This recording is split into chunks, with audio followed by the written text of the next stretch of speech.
Hi hello friends, welcome back to our channel. ನಿನ್ನೆ ಜೊತೆ ನನ್ನ ಕತೆ ಒಂದು ಸೂಪರ್ ಡೂಪರ್ ಸಂಚಿಕೆ ನೋಡ್ಕೊಂಬರೋಣ. ಸಂಚಿಕೆ ಆರಂಭದಲ್ಲಿ ಏನಾಗುತ್ತೆ ಅಂತಂದರೆ, ಈ ಪ್ರಸಾದದ ಬಗ್ಗೆ ಸ್ವಲ್ಪ ಚರ್ಚೆ ನಡೆಯುತ್ತೆ. ಇದು ಭೂಮಿನೇ ಮಾಡಿರೋದು ಪ್ರಸಾದ ಅಂತ ನಮ್ಮ ಅಜಿತಿಗೆ ಅನಿಸ್ತಾ ಇರುತ್ತೆ. ಆದರೂ ಕೂಡ ಇಲ್ಲ ಅಜಿತನ ನಾನೇ ಮಾಡಿರೋದು ಅಂತ ಪಲ್ಲವಿ ವಾದ ಮಾಡ್ತಾಳೆ.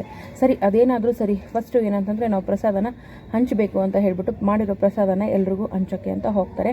ಈ ಕಡೆ ಸತ್ಯಣ್ಣ ಇದ್ದವನಿಗೆ ಅರ್ಥ ಆಗುತ್ತೆ, ಭೂಮಿ ಸಂಗೀತಮ್ಮಗೆ ವಿಷಯ ಹೇಳಿದಾಳೆ ಅಂತ ಹೇಳ್ಬಿಟ್ಟು ಈ ರೀತಿ ಕೋಪ ಮಾಡಿಕೊಂಡು ಭೂಮಿನ ಮನೆಯಿಂದ ಆಚೆ ಹಾಕಿರೋದಾ, ಇದಕ್ಕೆ ನಾನೇನಾದರೂ ಒಂದು ಪರಿಹಾರ ಹುಡುಕಲೇಬೇಕು ಅಂತ ನಮ್ಮ ಸತ್ಯಣ್ಣ ಕೂಡ ಯೋಚನೆ ಮಾಡ್ತಾ ಇರ್ತಾರೆ. ಈ ಕಡೆ ಭೂಮಿ ಅತ್ತೆ ನೋಡೋಕ್ಕೆ ಅಂತ ಆಸ್ಪತ್ರೆಗೆ ಹೋಗಿರ್ತಾರೆ.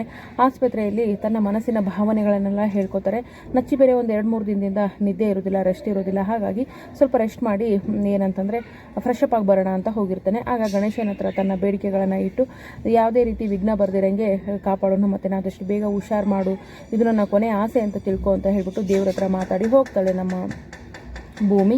ಹೋದಾಗ ಸಂಗೀತನ ಕೈ ಹಿಡ್ಕೊಂಡು, ಅತ್ತೆ ದಯವಿಟ್ಟು ನನಗೆ ಕ್ಷಮಿಸ್ಬಿಡಿ, ನನಗೆ ನಿಮ್ಮ ಸೊಸೆಯಾಗಿ ಇರಬೇಕು ಅಂತ ಬಹಳ ಆಸೆ ಇದೆ, ಆದರೆ ಇದಕ್ಕೆ ನಿಮ್ಮ ಮಗ ಒಪ್ಕೋಬೇಕಲ್ವಾ, ನಾನು ಏನೂ ತಪ್ಪು ಮಾಡಿಲ್ಲ ಅತ್ತೆ ಅಂತ ಹೇಳ್ಬಿಟ್ಟು ಗೋಳು ಅಂತ ಅಳ್ತಾ ಇರ್ತಾಳೆ. ತನ್ನ ಮನಸ್ಸಿನ ಭಾವನೆಯನ್ನು ಹೇಳ್ಕೊತಾ ಇರ್ತಾಳೆ. ಸಂಗೀತನಿಗೆ ಆ ಪ್ರಜ್ಞೆ ಬರುತ್ತೆ, ಕಣ್ಣು ಬಿಡೋಕ್ಕೆ ಸ್ಟಾರ್ಟ್ ಮಾಡ್ತಾಳೆ. ಮಸ್ಕಾಗಿರುತ್ತೆ. ಭೂಮಿ ಕೈಯನ್ನು ಗಟ್ಟಿಯಾಗಿ ಹಿಡ್ಕೊಳ್ತಾಳೆ, ಯಾರು ನಮ್ಮ ಸಂಗೀತ. ಕೈ ಹಿಡ್ಕೊಂಡಾಗ ಭೂಮಿಗೆ ಫುಲ್ಲು ಖುಷಿ ಆಗುತ್ತೆ. ಇನ್ನು ಫ್ರೆಶ್ ಅಪ್ ಆಗಿ ಹೊರಗಡೆ ಬರ್ತಾರೆ ಯಾರು, ನಮ್ಮ ನಚ್ಚಿಯವರು. ಹೊರಗಡೆ ಬಂದಾಗ ಅತ್ತಿಗೆ ನೀವಿಲ್ಲಿ ಅಂದಾಗ ಮೈದು ನೋಡಿಲಿ ಅತ್ತೆಗೆ ಪ್ರಜ್ಞೆ ಬಂತು ಅಂತ ಹೇಳಿ ಫುಲ್ಲು ಎಕ್ಸೈಟ್ ಆಗ್ತಾಳೆ. ಹೌದು ಅತ್ತಿಗೆ, ಅಮ್ಮ ಕಣ್ಣು ಬಿಡ್ತಿದ್ದಾಳೆ ಅತ್ತಿಗೆ ಅಂತ ಹೇಳ್ಬಿಟ್ಟು, ಅತ್ತಿಗೆ ನೀವು ಎಲ್ಲಿ ಹೋಗಬೇಡಿ, ನಾನು ಡಾಕ್ಟರ್ನ ಕರ್ಕೊಂಡ್ಬರ್ತೀನಿ, ನೋಡಿ ಅಮ್ಮ ನೀವು ಬಂದಿರೋದಕ್ಕೆ ಕಣ್ಣು ಬಿಟ್ಟಿರೋದು ಅಂತ ಹೇಳ್ಬಿಟ್ಟು ಅಮ್ಮ ಗಟ್ಟಿಯಾಗಿ ಕೈ ಹಿಡ್ಕೊಂಡಿದ್ದಾರೆ ನಿಮ್ಮನ್ನು, ನೀವು ಎಲ್ಲಿ ಹೋಗಬೇಡಿ ಅಂತ ಹೇಳ್ಬಿಟ್ಟು ಡಾಕ್ಟರ್ ಅಂತ ಕರೀತಾರೆ. ಆ ಕಡೆ ಅಜಿತ್ಗೂ ಕೂಡ ಕಾಲ್ ಮಾಡ್ತಾರೆ. ಅಣ್ಣ, ನಿನ್ನ ಪೂಜೆ ಪ್ರತಿಫಲ ಕೊಡ್ತು ಅಣ್ಣ, ಫಲ ಕೊಡ್ತು, ಅಮ್ಮನಿಗೆ ಕೋಮೆಯಿಂದ ಎಚ್ಚರ ಆಗಿದೆ ಅಂತ ಹೇಳಿದ ತಕ್ಷಣ ನಿಂತ ನೆಲದಲ್ಲಿ ಕುಸಿದು ಬಿಡ್ತಾರೆ ನಮ್ಮ ಅಜಿತ್ ಅವರು. ಮನೆಯವರೆಲ್ಲ ಅಜಿತ ಏನಾಯಿತು ಅಂತ ಫುಲ್ಲು ಶಾಕ್ ಆಗ್ತಾರೆ. ಏನಾಯಿತು ನಚ್ಚಿ ಅಂತ ಶ್ರವಣ್ ಕೇಳಿದಾಗ, ಅಮ್ಮನಿಗೆ ಪ್ರಜ್ಞೆ ಬಂತು ಅಂತ ಹೇಳಿದಾಗ ನಮ್ಮ ಶ್ರವಣ್ ಅವರು ಕೂಡ ಮನೆಯವರಿಗೆಲ್ಲ ಹೇಳ್ತಾರೆ ಅಕ್ಕನಿಗೆ ಪ್ರಜ್ಞೆ ಬಂತಂತೆ ಅಂತ ಹೇಳಿದಾಗ ಎಲ್ರಿಗೂ ಖುಷಿ ಆಗುತ್ತೆ.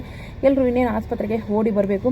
ಆದರೆ ಇಲ್ಲಿ ನಮ್ಮ ನಚ್ಚಿ ಭೂಮಿ ಅಲ್ಲಿಂದ ಹೋಗಬೇಕು ಅಂತ ಪ್ರಯತ್ನ ಪಡ್ತಾ ಇರ್ತಾಳೆ. ಇಲ್ಲ ಮತ್ತೆ ಸಾಯಿಬ್ರು ಬಂದರೆ ನನ್ನ ಮೇಲೆ ಕೋಪ ಮಾಡ್ಕೊಳ್ತಾರೆ, ನಾನು ಸಾಯಿಬ್ರು ಬರೋಕ್ಕಿಂತ ಮುಂಚೆ ಇಲ್ಲಿಂದ ಹೋಗಬೇಕು ಅಂತ ಪ್ರಯತ್ನ ಪಡ್ತೀನಿ. ಬೇಕಾದರೆ ನಚ್ಚಿ ಇದ್ದವನು, ನೋಡಿ ಅದಕ್ಕೆ ನೀವು ಎಲ್ಲಿ ಹೋಗೋದು ಬೇಡ, ಯಾಕಂತಂದರೆ ಅಮ್ಮ ನಿಮ್ಮನ್ನು ಗಟ್ಟಿಯಾಗಿ ಕೈ ಇಟ್ಕೊಂಡಿದ್ದಾರೆ, ನೀವು ಬಂದಿರೋಕ್ಕೋಸ್ಕರನೇ ಅಮ್ಮ ಇದ್ದಿರೋದು ಅಂತ ಹೇಳಿದ ತಕ್ಷಣ ಡಾಕ್ಟರ್ ಕೂಡ ಬಂದು ನೋಡ್ತಾರೆ.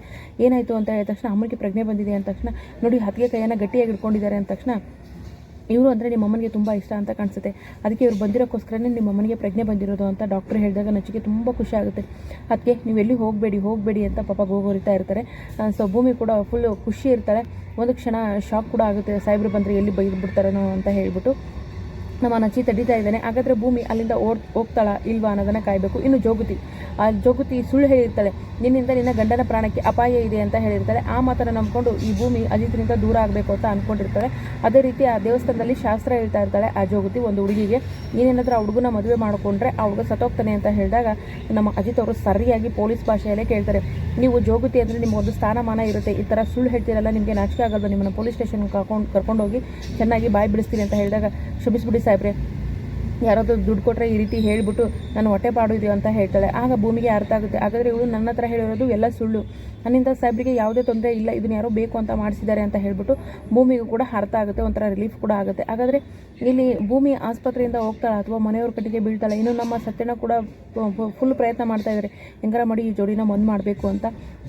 ಸಂಗೀತ ಕೂಡ ಸೊಸೆ ಕೈಯನ್ನು ಗಟ್ಟಿಯಾಗಿ ಹಿಡ್ಕೊಂಡಿದ್ದಾಳೆ. ಇವಳು ಬೇರೆ ನನಗೆ ಸಾಯಿಬ್ರು ಅಂದರೆ ತುಂಬ ಇಷ್ಟ ಆಗುತ್ತೆ, ನಿಮ್ಮ ಸೊಸೆಯಾಗಿ ಜೀವನ ಪರ್ಯಂತ ನಿಮ್ಮ ಜೊತೆಗೆ ಇರಬೇಕು ಅಂತ ಆಸೆ, ಆದರೆ ಇದಕ್ಕೆ ಸಾಯಿಬ್ರು ಒಪ್ಕೋಬೇಕಲ್ಲ ಅನ್ನೋ ಒಂದು ಮಾತು ಕೂಡ ಹೇಳಿದ್ದಾಳೆ.